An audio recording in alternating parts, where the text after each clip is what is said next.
welcome to our first learning lunch that Sound Delivery has organised. For those of you who are new to Sound Delivery, don't know Sound Delivery, we are we've been working in the charity sector for a long time, but we've just become a charity. And really our work is, we do a lot of work with people with direct experience for the big social issues affecting us today. And we run programs, training programs to build confidence and skills within a whole network of people so that they can advocate for themselves more visibly. And a big part of our work is to make connections with the media and journalists and documentary makers so that they have information and they can connect with people with different experiences to help inform programs and make better programs and with real insight and solutions for change. And so I'm really excited, you know, we've turned this around in a few days to have a whole network of people with us. So Dan said to me, or once said, that TV and film are important for society because of the discussion it can create and that can lead to real change. And I totally believe that. And that's really why we're here today, to find out more about the programme that's being made, but also for us to talk about how we can inform documentary making and how can we be part of the process. So I want to welcome our three speakers today. Dan Dewsbury, who is at the moment in Phoenix, Arizona, and it's 5 o'clock in the morning, not 8 o'clock where we thought it was going to be. We've got Charlene, and Dan's the director of the programme, and he'll tell us in a bit more about his track records of documentary making. We've got Charlene, and you're gonna check that I could get this right. Osuagwu. Great attempt, Jude. Great attempt. Osuagwu. Osuagwu. Osuagwu. Okay. Yeah. Osuagwu, who is the producer of the programme, and we've been closely connected. Yeah. And we've got Chantal Hughes, who's the chief executive of the Hampton Trust, who's been involved in the programme. So what I thought we would do is we'd just start off with one clip first, just to get us started with the conversation, and then I'll start asking some questions. And how this will work, I'll probably ask a number of questions to 3 people, and then we'll open it up so that everyone can ask questions, and you can put questions into the chat and I'll bring you in. So this is very much us learning together. So yeah, we'll play just a little clip.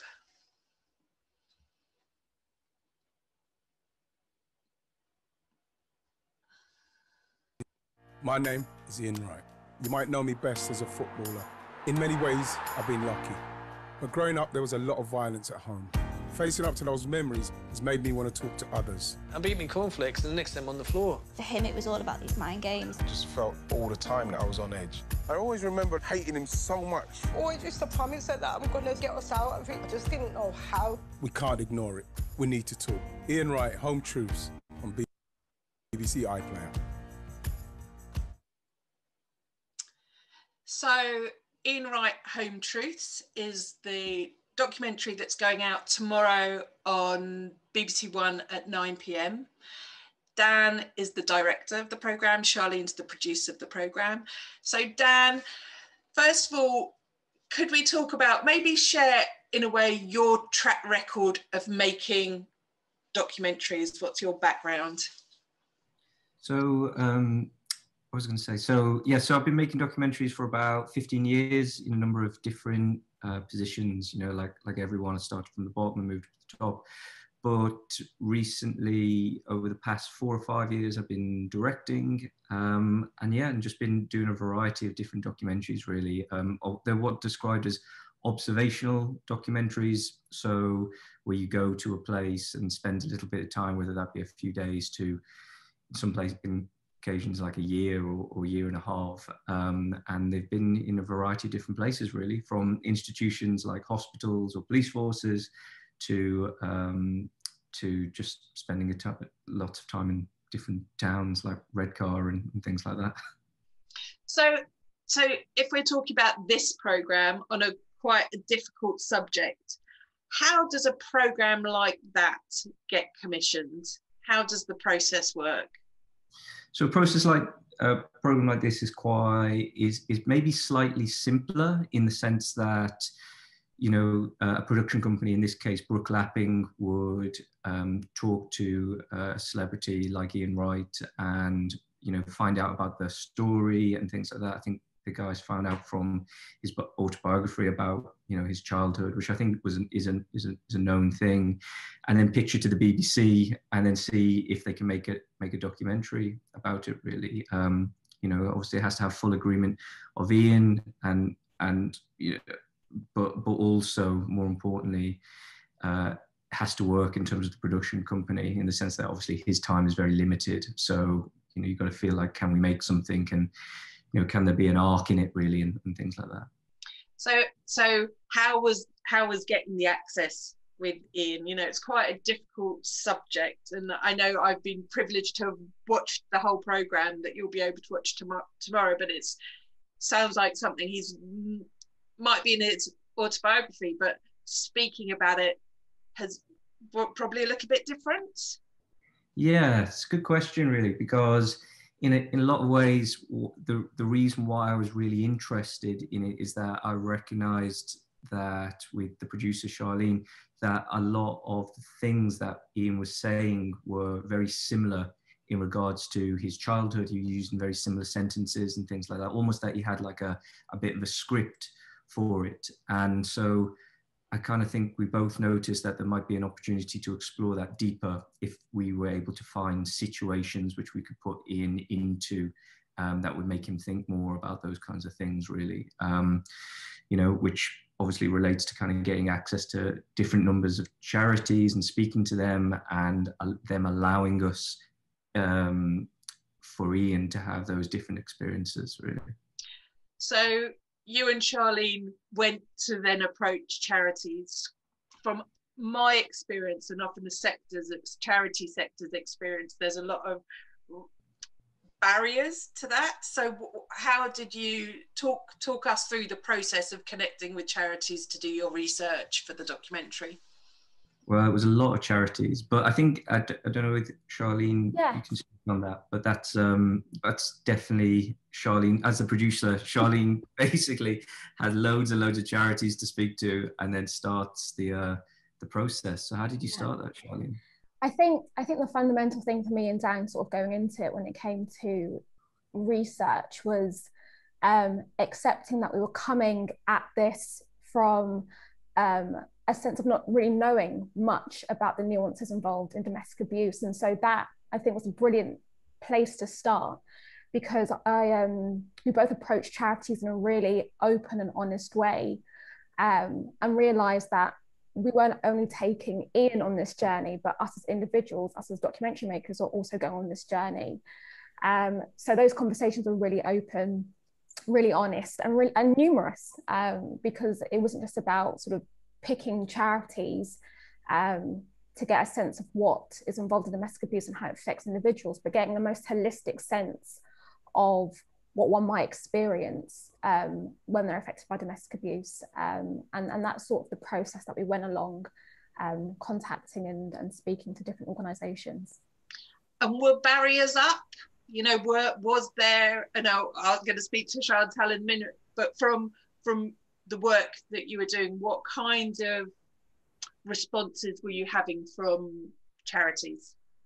I think the great thing about this particular program, and you know, I've approached charities in the past with various different things, but I think a lot of the charities that I approached knew that what we were trying to do with this program was founded in the best intentions, and therefore barriers that might be up naturally when you approach an organisation from a team perspective weren't there, and that actually made life in terms of making the program and in terms of taking Ian on as best a journey as we could, much easier, and they were really helpful in all. Yeah. And so to what extent did their insight and this research help shape the program? Did you, as you said earlier, you were learning, you didn't necessarily have the angle you were going to focus on necessarily, so what role did that research play? Dan, do you take that? Yeah, I think that's again, so it's obviously a documentary, so you kind of got to go with the you're kind of, you got to go with the flow in a lot of ways, but you've also got to, you know, do your own kind of like written research as well. So I would be saying that the process would basically be me and Charlene thinking about what are the main points around domestic abuse that we would like to film, and then finding charities and organizations which are experts in that world, and us being able to talk to them. So Charlene's completely right in the sense that when we would never approach it, we never approach charities or organizations with the idea of kind of hoping to film straight away or anything like that. We always approach it from a place of wanting to understand more to help our research, because the worst thing would be for any organization is for us to kind of go away with our own ideas, and they're completely the wrong ideas. So, and then from there, you know, if a charity is more open or wants to talk about it more, then we would talk more about the kind of possibility of filming.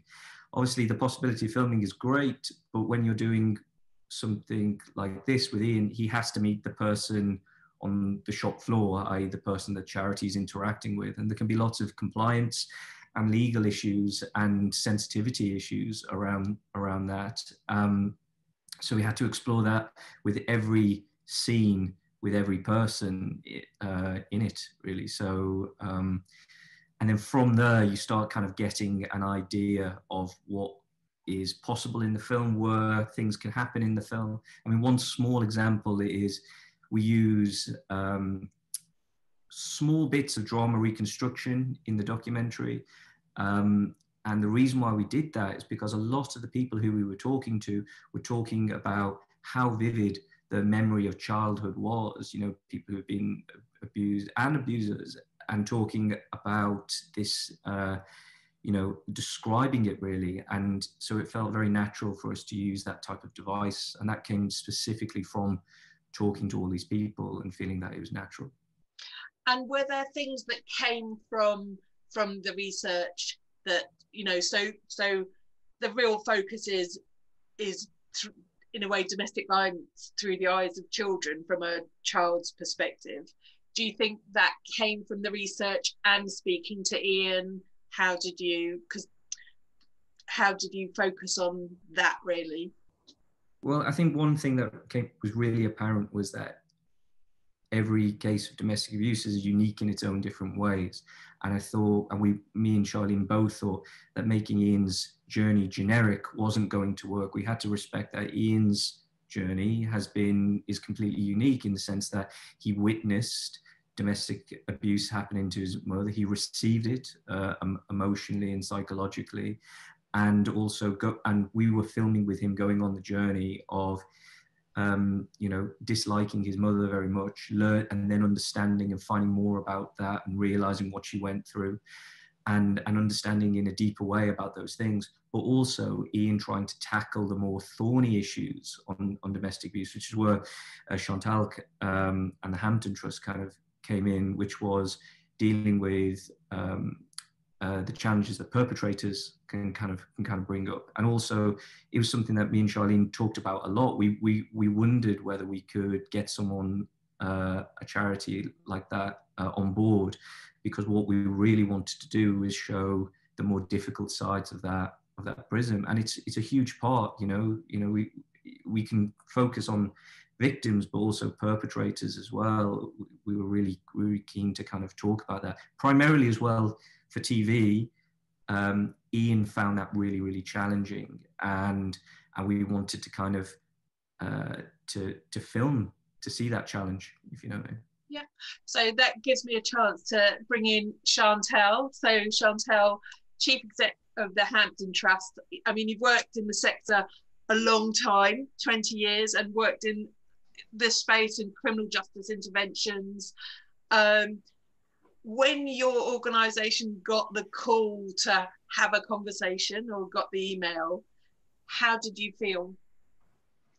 Well, apart from we were in the middle of a pandemic and kind of trying to, the timing was a challenge. We were trying to kind of manage huge demand, as well as we were lobbying with the sector for the domestic abuse bill that was going through various stages of the Lords. So it was an interesting time. It was Charlene that made contact with us, our organisation. I think it was Charlene I had initial conversations with. It's difficult because I am very much always of the view that we need to showcase the breadth of work in the sector, and particularly around perpetrators, because it's a really thorny issue. It creates a lot of controversy. As an organisation, we're passionate, and I'm passionate as an individual, that unless we tackle the root cause, you know, Ian's experience will go on every day, and it's going on today. Children are living with this. So we work with perpetrators simply to have access to children to improve their lives. So on one hand, that's great. I want to do that. But obviously for us to showcase our work it involves bringing people's lives under the spotlight. And then we work with perpetrators, but then they've got families and children. So it's always that balance, and most of the time I've worked at the Hampton Trust many years, and as soon as somebody says we'd like to film perpetrators, we can't pixelate them because it won't be as kind of visual and all of those things, which I completely agree with. I generally it's a blanket no, but I don't know, and I think credit to Charlene and Dan. I think there was a genuine curiosity, but they are experts in making documentaries, but what they didn't come across is as experts in domestic abuse. There was a willingness to hear our story and to understand it and to kind of see how it could make it work. So I think for me, that was the start of the process. It was just, I kind of felt that there was a possibility, and I'm quite mistrustful of media and doing this, because we've just got such a duty of care to our service users and people that are in our service, and the children that are living with it. So it was difficult. So what was had you been involved in a documentary before? Yeah, I've been involved in 2 or 3, but not that have never, early discussions, but then it's never progressed to anything. And a lot of it is because I think I've always been doubtful of how it would be edited and the ramifications of that. So it's always, I've probably, when I look back, I probably haven't been as cooperative, and it's just never really worked. So no, I haven't. This is the first time I've been in a documentary that has actually, it's gone the whole way. I don't know why that was. Yeah, I was just about to say, so what do you think it was about Dan and Charlene, or the information you got, or the relationship was built? What do you think was that turning point for you? I think it was about that when then the 3 of us had a meeting and we discussed it, I'd seen some of the work that Dan had done. So I kind of, I was aware that it would, you know, he sent me a document, he told me to look at a documentary, that an idea of what he had in his mind, and I'd seen some other things he'd been involved in. And I think when the 3 of us met, there was a sense that there was just a willingness to understand a bit more about our work. They were willing to come and meet with some of the team and just to kind of throw open some options. What would it be like? And so I got some of the team to work with our clients, if you like, and to see if there's any possibilities. And it was just, Charlene and Dan were just considered and reflective, and I just had a sense that they understood what our service users were in, but also what I was up against in terms of how it could go really badly wrong. So talk through some of the conversations with your staff team. Generally, the staff team say not again. no. If it happens a lot, we get a lot of requests, and either print or broadcast media, and they say you're not going to get anybody that's going to be willing to do it, and I kind of was just let's just try if somehow, because and also because it feels that domestic abuse has it was so timely because of the bill, and it's a time when we've been trying to get children recognised as victims in their own right and not bystanders and not witnesses of domestic abuse. So what Ian experienced then, he would be defined as a victim of domestic abuse today, but he wouldn't have done during his lived experience. And so there was so much politically going on, and it just felt such an important time, and with the platform that Ian had to do it. But we can never get perpetrator work, and we never can get the benefits of it for children and families out there. So I just thought we've got to try, we've got to somehow, there's an opportunity here. And I think the staff, I think they were of the view that we always see things on the TV quite a lot about domestic abuse and victims, as we should, but we never really see the other elements of the business. And unless we are prepared to have those difficult conversations and look at how we can engage with people that are perpetrating abuse, then it's never going to be tackled. So I think I got buy-in quite quickly, because I think there was an appetite as well, that the team and the manager said, yeah, how can we make this happen? So and trustees, and your trustees? Yeah, I always involve the trustees a little bit later on.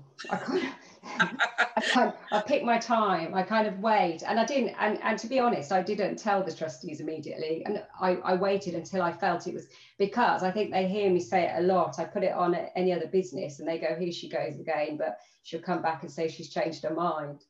So no, that's fair. So we actually have a clip. I don't know if you've actually seen it, but we've actually got a clip that we're going to show you, which is just show everyone, just is the sequence where coming into the Hampton Trust. So we'll show that and we'll talk about that afterwards.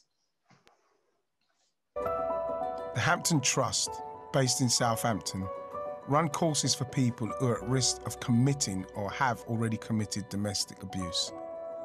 Oh, Ian, nice to meet you. How are you? Good, come on through. Vicky Gilroy helps run the programme. We're a charity, okay, and we've been delivering direct perpetrator work in domestic abuse. There aren't many organisations that do what we do and work on that side of domestic abuse.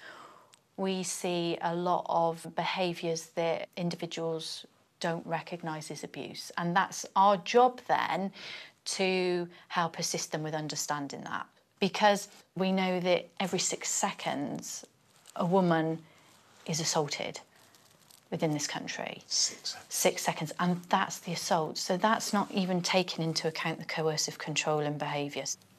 We're working through giving perpetrators skills and strategies that they can put in place at home within that family environment, so that it reduces the exposure of a child to that abuse. Yes. And if we can reduce that exposure for that child, then they're going to have better life chances moving forward. Right, should we go and meet this person now? Yeah? Yes, okay. of course, yeah. Follow me. Wes, who has a history of violence, applied to go on the course himself. You got children? I've got one. I've just had a little boy, 9 months old he is. That's just why I self-referred myself. As soon as my son was born, I changed my life. When we first started this course, we were given a booklet to go home and sit with our partners and say, look, this is it. This is it. This is what I'm going to be doing. These are the things that we've been told to use. These are the tools. If I feel like I'm getting angry or I'm getting agitated, or, you know, something's going to happen, I can say to you, right, time out. I'm going to go for a walk, you know? And then it's a case of trying to get yourself back together, a case of your thought process calming down, everything else, going through that emotion. It's a case of, this is what I need, this is structure to me. What's been the most difficult part for you in this process, do you think, Wes? Admitting that I've been abusive. With my missus, it's the body language, isn't it? It's the assertive, negative body language. Do you know what I mean? Like, I would be, if she was up in my face, I would be then over her, like, what are you talking about? You know? And you don't realise that's abuse. Do you know what I mean? And I never knew that. Like, pointing, fuck. Intimidating. It is intimidating. It's all abuse, isn't it? So it was a case of, when you get here and you see that on the board and you're talking about it and you go through it, it's a case of, shit, maybe I was abusive.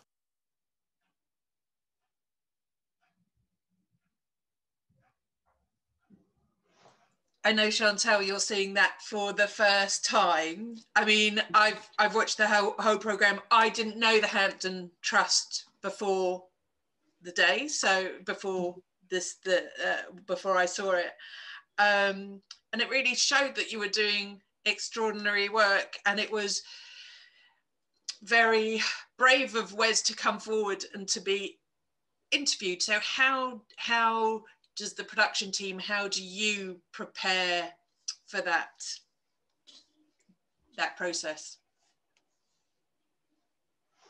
Is that to Dan or to me? To you.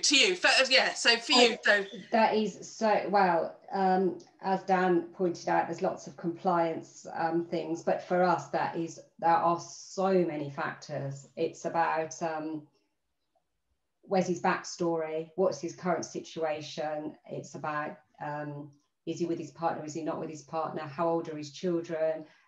He actually shares also some experience of his own childhood, and so how does that impact his kind of extended family?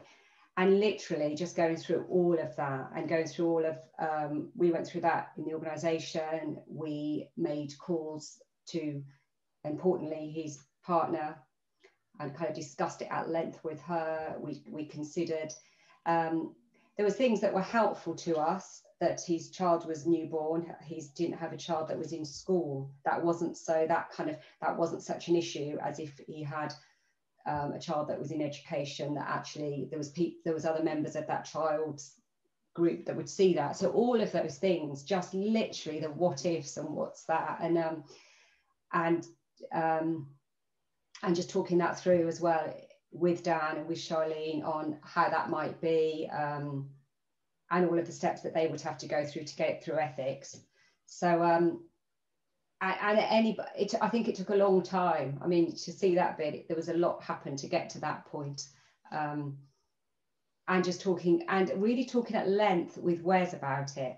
You know, have you really considered this? You are going to be on prime time. You know, how will this impact on you? How will this impact on your current situation, the people in your life? You know, he references his stepfather. I haven't seen it, but I think from my conversation with Dan that some of that is in there. Well, his stepfather's still alive, his mother isn't. So there was a lot to consider. There was so much to consider. And yeah, just even now looking at that, it kind of takes me back to those conversations. But you can't put enough time and effort into those conversations. Not when you're talking about domestic abuse or any kind of offending behaviour. And you know, we also had to be realistic with Wes. He's going to get a backlash from this, you know, is a reality. There could be people in his life that don't know those aspects about him. And one of the most difficult conversations I had with Dan is that a lot of people that have lived through adversity and lived through difficult childhoods and experienced domestic abuse go on, and sometimes, well, a lot of time they become perpetrators. Now, that doesn't excuse what they do at all. And the conversations I had with Dan and Charlene is, how can we tell that story? How can we talk about living with adverse childhood experiences and the impact of what your norm is, which Wes learned how to express anger from his stepfather, in a way that doesn't give a message to the viewers that we are excusing that. And that is the biggest challenge that I also had, and that we had. We didn't want to be seen as an organisation that kind of almost empathises to a point with the perpetrators, that look, they've lived with adversity and this is why, you know, so we should have sympathy for them. we can be empathic to their lived experience, but we hold them accountable. And I think, and from the conversations I've had with Dan, he's been able to kind of illustrate that in the documentary. So Dan, how do you work with people with lived experience? So how do you work with individuals like Wes to make them feel comfortable in front of the camera, trusted of you? What was the relationship between, you know, Charlene and you, Dan, with Wes to get him to speak out? Well, I think first of all, as you're seeing, you know, there's lots and lots of conversations. It's not just a simple kind of, or can we film and all that kind of stuff. It's really interesting to hear Chantal talking about like all the work that she's doing in terms of persuading, you know, her team and talking to them about that. But at the heart of it, I think it's because we both have a shared desire to kind of show this to a larger audience, to make them understand. You know, one of the things that I remember very vividly in Southampton talking to Chantal about was just the idea of this, how she describes like this thorny issue, and me knowing that Ian felt the same way meant that I could visually show that and bring up the problem to the surface, and then kind of tackle it by Ian meeting someone like Wes. I believe it was Charlene, you met Wes first, didn't you? And then, you know, so maybe you can answer, you know, in terms of what your first conversations were with it. I think me and our executive producer, Emma, went up to Southampton and met with a few perpetrators of domestic abuse, and Wes happened to be a part of that group, and that group had been put together by Chantal, who'd been calling and trying to get her clients to come and speak to us. And so brilliantly, we were able to meet with 3 or 4 really brave men who spoke to us about their experience. And Wes, you know, immediately within the conversations that we had, was super honest about his experience as a child and how that had informed his own behaviour, but also was super honest about his own behaviour. And I think during that meeting, that was the first thing that myself and our executive producer took away from that. All those men were really brave and honest in articulating their experiences. But we felt that Wes was at a point in his journey where he could really articulate, and for the purpose of Dan and his documentary making, really show the nuances involved in being a perpetrator, yes, but also being someone who's gone through adversity, really. Yeah. And so now the work, what I'm interested in is, you know, obviously the programme is tomorrow. What, Chantal, what by being involved, you've obviously invested a lot of time and staff time and your energy and emotional energy and risk. Chantal, what do you hope, what do you want to get, what do you hope will be the conversation, and what do you hope to get from this programme? Well, again, you couldn't call the timing. What's really interesting is initially, I think Dan and Charlene thought it would be aired possibly shortly after Christmas, and for various reasons it wasn't. But I mean, it is absolutely so coincidental that it was only a week ago that the domestic abuse bill got the royal assent. I mean, the timing is absolutely remarkable, and in that, children are now recognised as victims, and then to sit beside that for the first time ever in the whole of many years in the sector, we've now got a national perpetrator strategy that the government will be producing. So actually, it is like Dan and Charlene have deliberately lined everything up to now put something out on primetime TV that will really sort of amplify these massive changes in the sector that we're all still quite giddy about and pleased about. That there's things in the bill that haven't happened that we would have liked, but you know, we'll take what we've got. And so I think what it will do, I think it will enable it kind of will endorse those things that have happened. It will endorse why children have long needed to be recognised, not as witnesses of domestic abuse, but as victims, but also, as I saw there, Vicky, our practitioner, articulated to Ian why we work with perpetrators and what the reasons are. And it just feels that actually, hopefully, people that are kind of, because there's still sort of two sides of the argument, there's still people that think do not even engage perpetrators at all. But I'm hoping that this is an opportunity to actually kind of see why we need to work with the perpetrators. Great. And Dan, what are you hoping? What conversations are you know, you've got Ian Wright, who's huge. He's been in the news a lot this week around racism and big issues. So very, very visible at the moment in the media generally. He will probably, because he's Ian Wright, will draw in potentially a new audience, a male audience to the programme potentially. What do you hope, you know, when you talk about that documentaries can create discussion that leads to real change, what do you hope you'll see? What I think me and Charlene both wanted from this was that the right people watch this. The people, you know, like Wes at the end of his little section talks about getting help and seeking that help. And I think often, sounds strange to say, but often if it is invisible for a person to kind of get help, or a route there, or a very obvious route to get there, often they don't take it.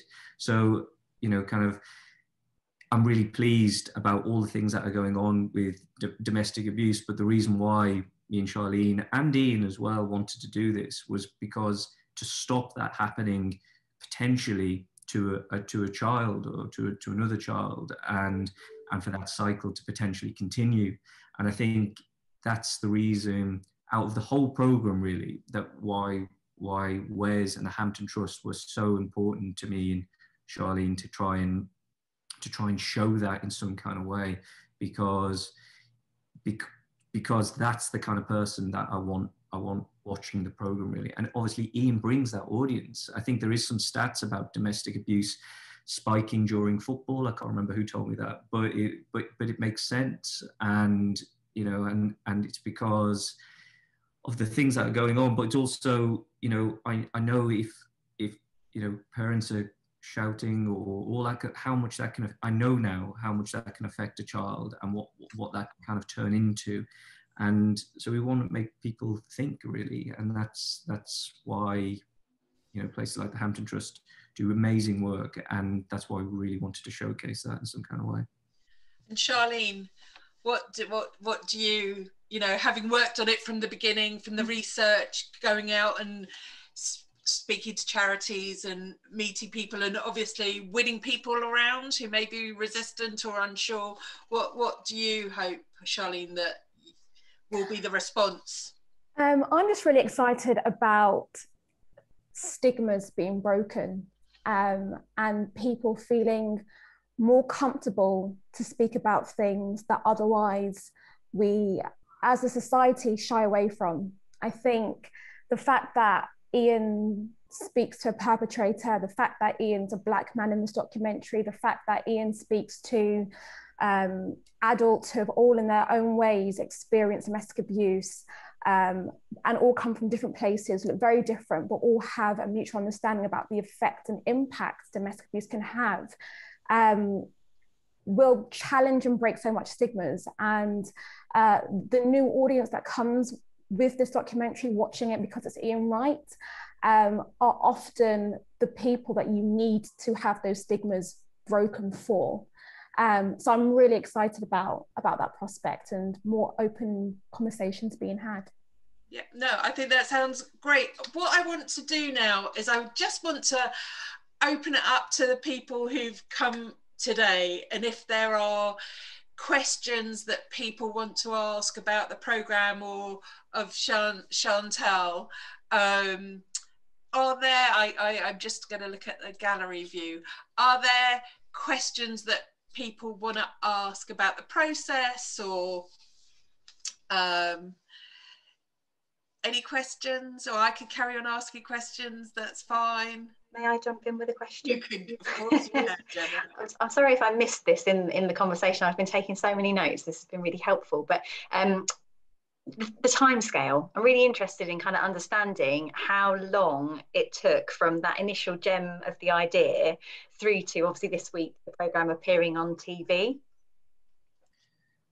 So when you're saying that, are you saying from the idea being kind of first brought to the BBC, or the first contact with, say, an organisation like the Hampton Trust, or? Yeah, so that the really early stages, you've kind of thought this is the sort of programme that I feel needs to be made. How long, you know, you've described that process of reaching out to the charities, doing your research. Obviously, then you've got kind of the production side of things, the kind of mechanics and logistics of actually making the programme to then it appearing on TV.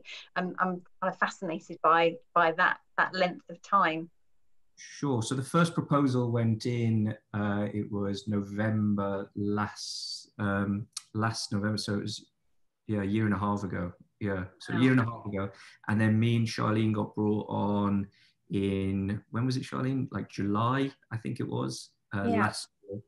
And then the process talking to charities happened from July to end of August. Filming happened in October, and then editing November, December. It was meant to be finished in December, but it ended up being finished in January. And would you say that's, I know, you know, how long's a piece of string question, but is that fairly typical for things that you have worked on, or were there kind of significant disruptions because of the pandemic?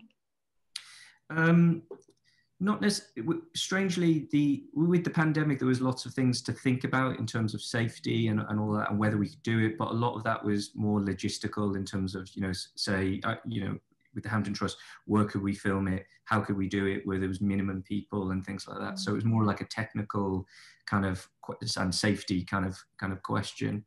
But also one thing that's really important about this is like different programs work in different ways, and different people also work in different ways as well.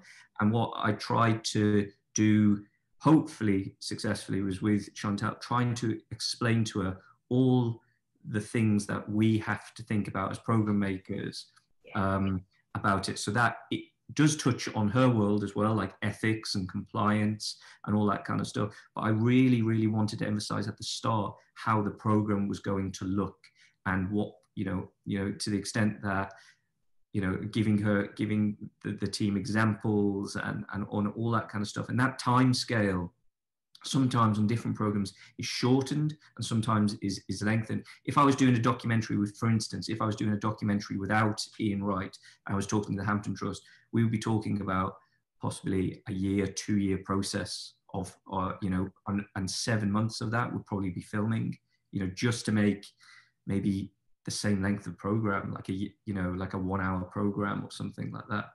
And so I guess what I'm trying to say is that there's lots of different timescales for different things, but something like this, you get about 12 days with Ian, and you have to make a narrative within those 12 days, and you've got to choose your times wisely, if you know what I mean. So there becomes a lot more pressure on the day that we were going to meet the Hampton Trust. There was so much pressure I was feeling inside, because it was like, just because you've got to make it work. You trust everyone and everyone's doing the right thing. But then again, that's the whole reason we do documentaries, is because you don't know what's going to happen. And actually some of the things that were said in that conversation, and the way Ian took from that conversation, i.e. his nervousness going into it, that is probably shared by the audience. And I was quite surprised that he wore that so openly. But I thought that kind of does well for the message as well, I thought.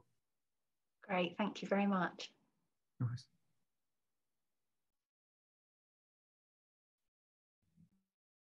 Yeah, I would just reiterate, he did look petrified, Ian, when he walked in. He absolutely, I don't think I've seen somebody look so petrified.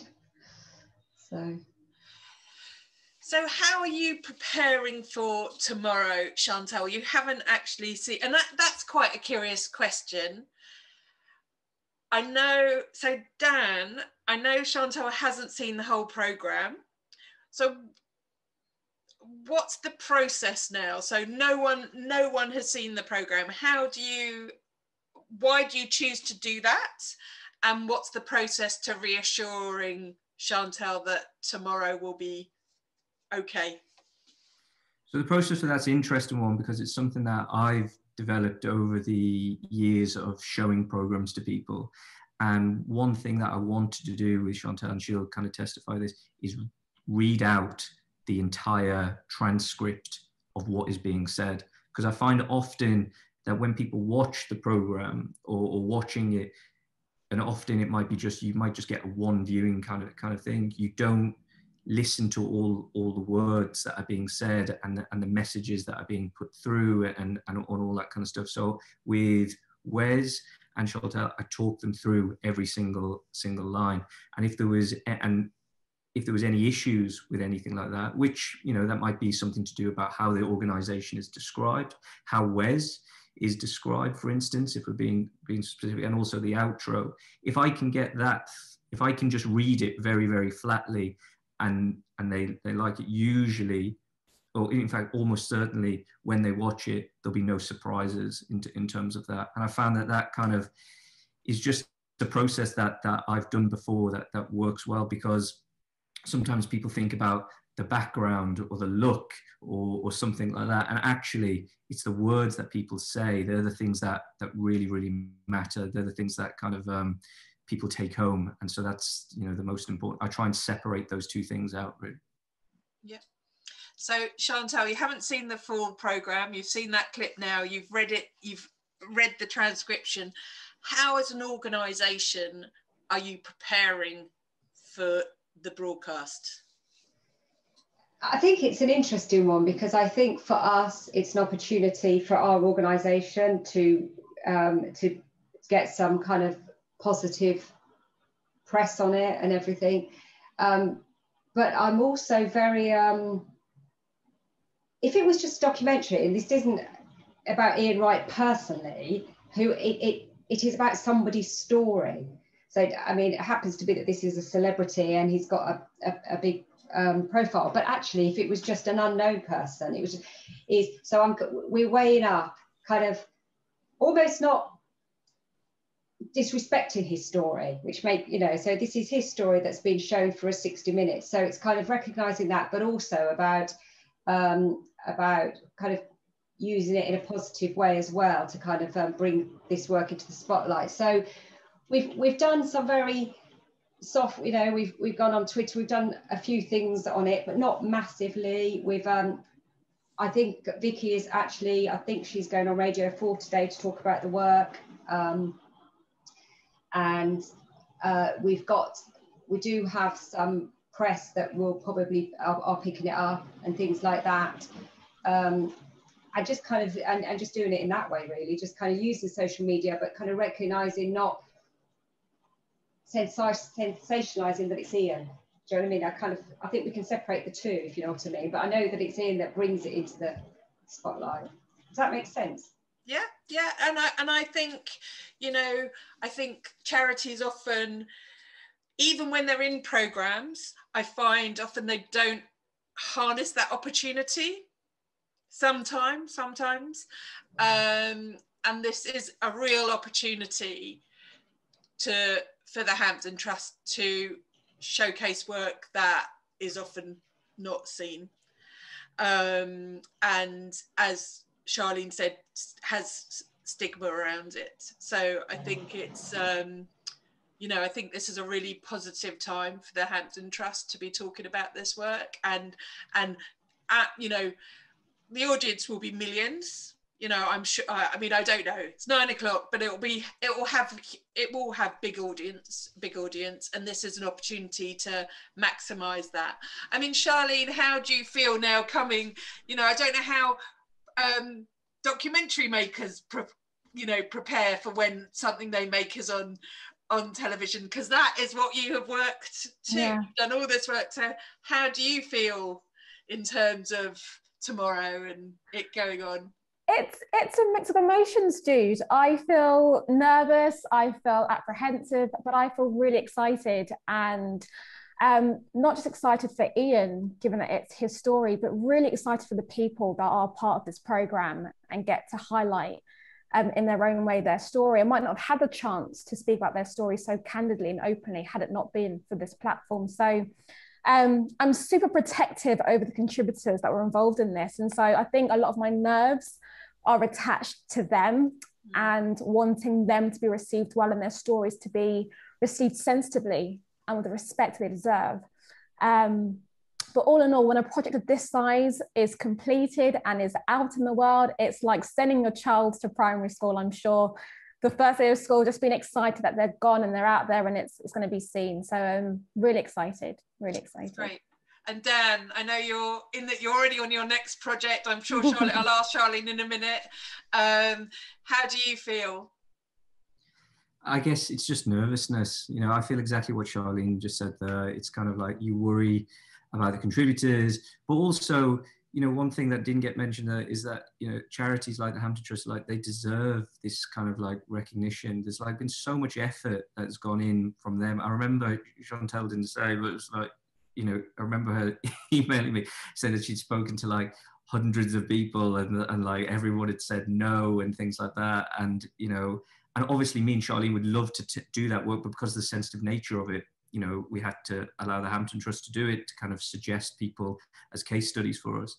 But, you know, kind of like there's so much good work that goes on, and, you know, we've only got an hour's worth of TV to kind of show that. So, you know, but one thing that me and Charlene are really kind of keen on, or tried to kind of say, or wanted to say, was the fact that all that initial research as well, where we talked to all these charities, places that gave us their time to just chat with us, they all inform the documentary. Okay, fair enough, they might not be in it, but it all comes together because of that. And the more knowledge that, you know, people who aren't experts like me and Charlene in this world can get, the better and more accurate a documentary we can make. And it was kind of, so even if it didn't go anywhere with the Hampton Trust, the fact that they talked to us and gave us their time and, you know, and put forward that message, that has genuinely had an effect on where the documentary went. And also Ian taking on that experience and where Ian went with it as well. You know, Chantal says Ian was super nervous, but I also remember at the end, you know, he couldn't be more compliant. He couldn't, you know, he wanted to stay and chat a lot more about it, and didn't stop. He took some documents from the guys as well and didn't stop talking about that for like weeks afterwards and things like that. So it genuinely had an effect on him. And that's a pretty amazing thing to see. Yeah, no, that sounds so great. I mean, I mean, Chantal, do you worry that your phone will be now off the hook in terms of people referring yourself? You know, how do you mitigate, you know, potentially, you know, people now approaching you as in for help? Yeah, there is that. I mean, it's in the last year anyway, due to the pandemic and all sorts. You know, our demand is huge. Just in Hampshire alone, we get about 400 referrals a year without all our other police regions. So yeah, there is that, and already we're seeing that in services, and I think that is the trajectory we're going to go on. But I think what this does is, if this does increase demand, hopefully that will give the message out there, and it will you know, it will speak to commissioners and government and ministers and the right people that actually they need to invest in domestic abuse, you know, for children and young people. So you know, fingers crossed that at least it can do that. I think there will be. I think it'd be interesting what some of the conversations will be around it tomorrow. And I'm grateful to Dan and Charlene for the opportunity and the sensitivity and the way that they've enabled us to be part of it. And you have that opportunity to lead some of those conversations. You Yes. know, that's the thing. They will be conversations that will be facilitated, but actually, you know, that Hampton Trust voice, your voice, to lead, to challenge when there's social media potentially trolling. I always say you don't engage with people who are completely anonymous, but actually this is around you leading that conversation as a charity. So I just want to say thank you to everyone who came today. It was our first learning lunch, and I just think we all need to learn as a sector from that experience. Dan and Charlene, can't wait to hear what you've got you're onto next. And, you know, I really am grateful for this time, because even if it's a small group today, you know, it's about how we learn and how we spread this information, and obviously we'll be watching tomorrow and amplifying it as well. So wishing you both good luck. And Helena and I have had the privilege to watch it. We think it's really great. We think it's really respectful. We think it puts the spotlight on an issue that's actually very close to our hearts. A friend of ours has written a book on domestic violence through the eyes of children called The Star Outside My Window. So that's something we'll share tomorrow, because I think it really ties in with this conversation about how we have conversations about difficult subjects like this. So you have a great rest of the day. Dan, hopefully you can have a little bit of rest, and good luck with your next project. We won't say Louis Theroux, but with Louis Theroux. And Charlene, we really look forward to seeing where you go as a producer and following your career trajectory, because you're an exciting talent. You're both great talents, so we'll be following you with interest. Thank you, Jude. And have a great rest of the day. Thank you. Thank you, everyone. Bye. Bye.